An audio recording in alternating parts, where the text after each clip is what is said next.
सुधा का एक बदन एक सुगंधित फूल की तरह खिला हुआ था और उस फूल की खुशबू पूरे मोहल्ले में ताजगी भरने का काम करती थी। सुधा की नशीली आंखें, होठों की लाली और कमसिन जिस्म की बनावट किसी को मदहोश कर देने के लिए काफी थी। जहां सुधा को देखने भर से लोगों की जिंदगी में रंग भर जाता था, वहीं सुधा की जिंदगी बेरंग थी, क्योंकि उसका पति दूर देश में रहता था। सुधा अपनी सास कमला के साथ रहती थी और कमला उसे किसी से बात नहीं करने देती थी, खासकर उसकी उम्र वालों के साथ। कहानी तो बड़ी मजेदार है यार। ऐसा करते हैं, दूध दे आते हैं, फिर पढ़ेंगे।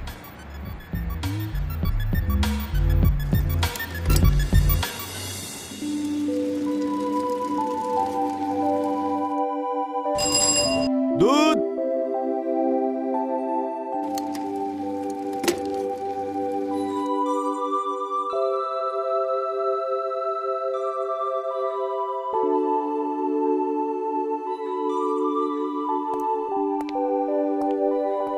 दूध।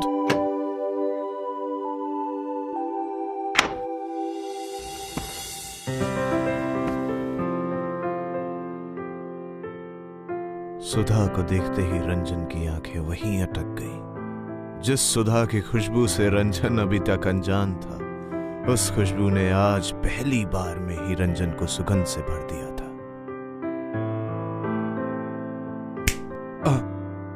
तुम?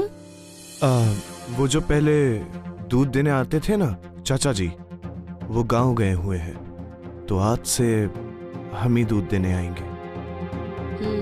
अच्छा। दो।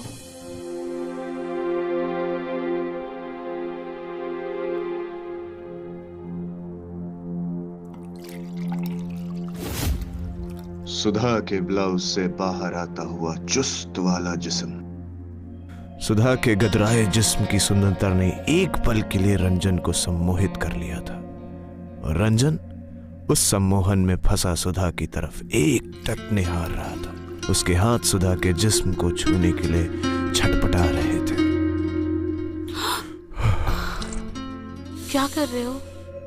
अभी सारा दूध गिर जाता। न दूध गिरने देंगे और न ही आपको। पर हम तो गिर चुके हैं आपकी गोद में। इरादा तो कुछ और गिराने का है। तो फिर अंदर चलो। चलो।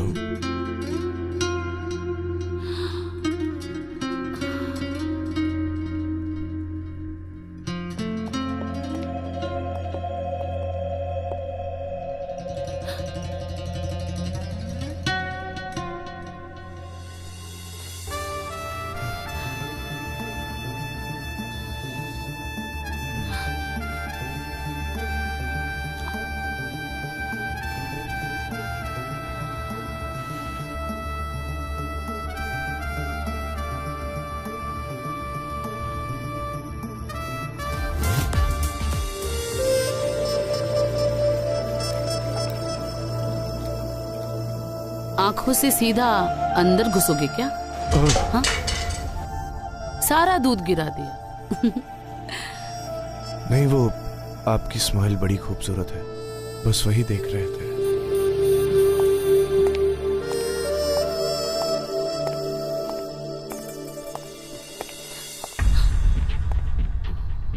ये कौन है? ये वो सुरेश है ना, उसका भतीजा है। वो गांव चला गया है तो कुछ दिनों तक यही आएगा दूध देने। मैं अंदर जाती हूँ। ठीक है, मैं भी चलता हूँ, कल फिर आऊंगा।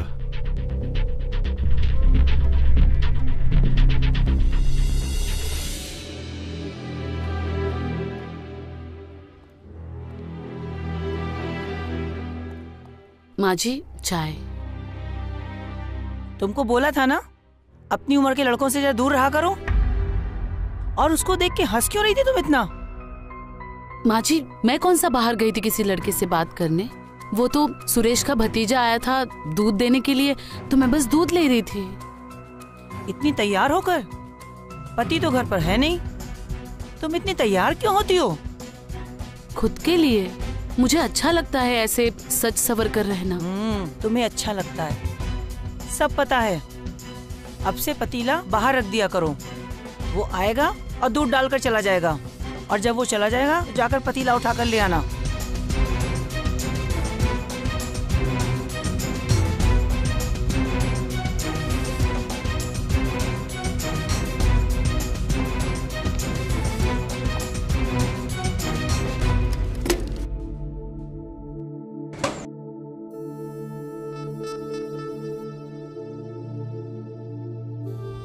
सुधा का अकेलापन अब उसे परेशान कर रहा था। उसके पास सुंदर जिस्म तो था, लेकिन उस जिस्म का एहसास करने वाला साथ नहीं था।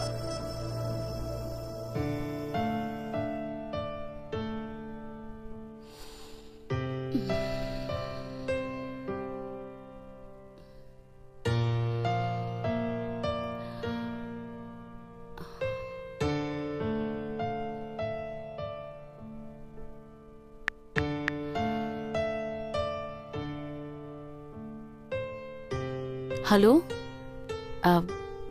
क्या आप मुझसे थोड़ी देर बात कर सकते हैं? मुझे बहुत अकेला महसूस हो रहा है। देखो सुधा, मैं तुम्हारी फीलिंग को समझ सकता हूँ, लेकिन मैं अभी बात नहीं कर सकता, बहुत बिजी हूँ मैं तुम्हें बाद में कॉल करता हूँ। मैं अभी फोन रखता हूँ, बाय।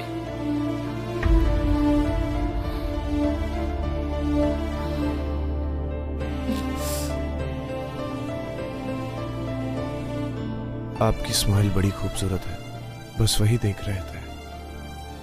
रंजन को अपने ख्यालों में सोचकर सुधा का मन और गदराया जिस्म कुछ और ही चाह रहा था।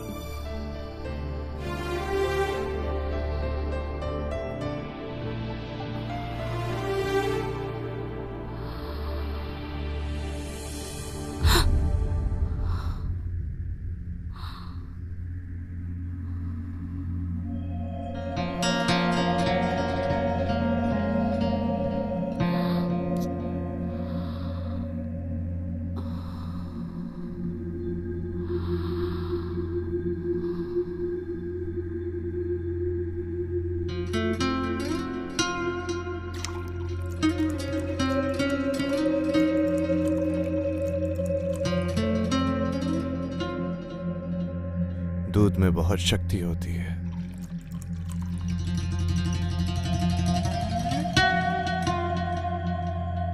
कैसे पता चलेगा कि तुम्हारे दूध में शक्ति है? अभी पता चल जाएगा, पियो।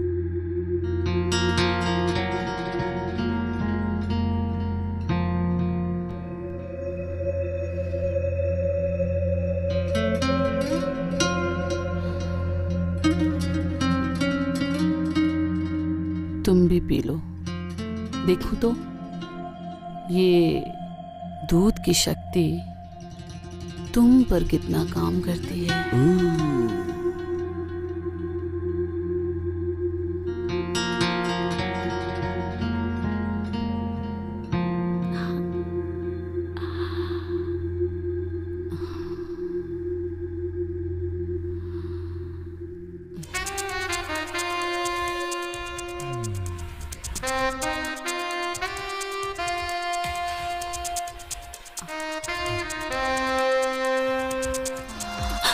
बहू, खाना बन गया क्या?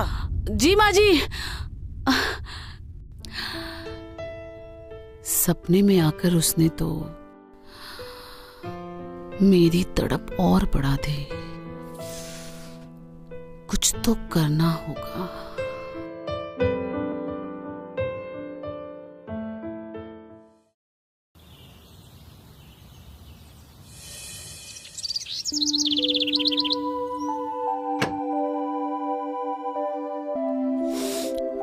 स्मेल तो बढ़िया है। दूध। सुधा शादीशुदा होने के बावजूद कई दिनों की प्यासी थी। वही रंजन को उस छोटे बच्चे वाली प्यास थी। दोनों एक दूसरे की झलक पाने को बेताब। रुको।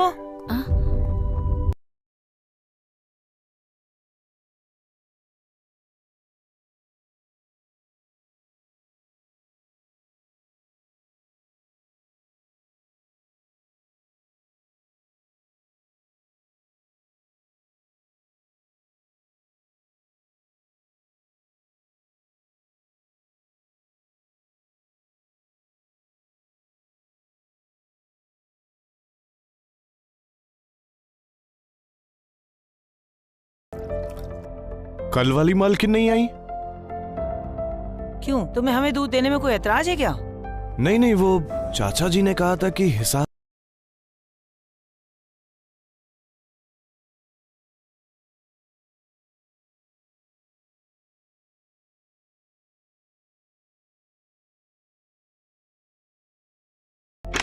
दो 2000 हुए थे ना?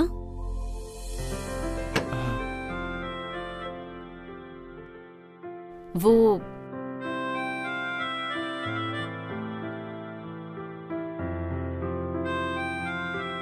पैसे आज से शाम को भी दूध देना। जी बिल्कुल बिल्कुल। ठीक है जी, चलते हैं।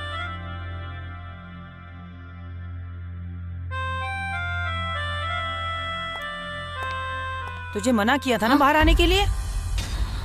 वो माँ जी, आपके बेटे ने पैसे भेजे थे, मैंने सोचा वो आया है तो दे देती हूँ बिल।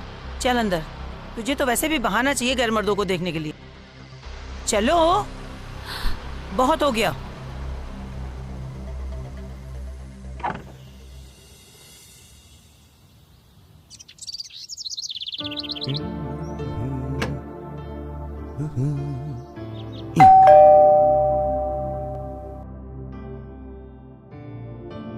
आ गए तुम? जी। ज्यादा इंतजार तो नहीं करना पड़ा ना? नहीं नहीं नहीं नहीं, हम बस अभी ही आए हैं। अंदर आ जाओ। माँ जी नहीं है क्या? माँ जी बाहर गई, कल आएंगी। अंदर चलो। चलिए, चलते हैं।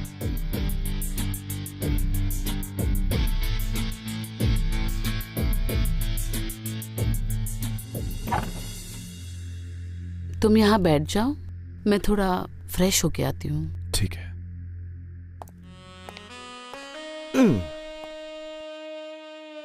तब तक ये बुक ही पढ़ लेता हूँ। सुधा ने रंजन को घर के अंदर आने का न्योता दे दिया था, लेकिन ये न्योता सिर्फ घर के अंदर आने का नहीं, बल्कि उसके जिस्म की आग को बुझाने का था।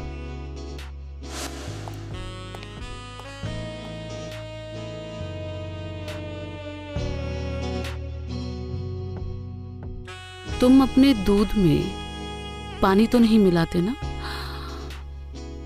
सुना है दूध में अगर पानी मिल जाए तो वो सेहत के लिए अच्छा नहीं होता। इस पूरे शहर में मुझसे अच्छा दूध कोई नहीं दे सकता मैडम।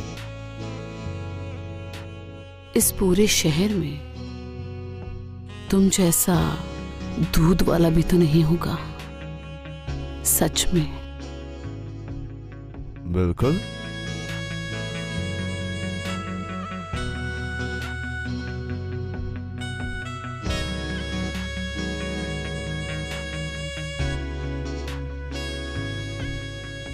अरे, ये क्या कर रहे हो? देखना चाहती हूँ तुम्हारे दूध में। हाँ, उठा पटक। वो मैं, सॉरी मैडम।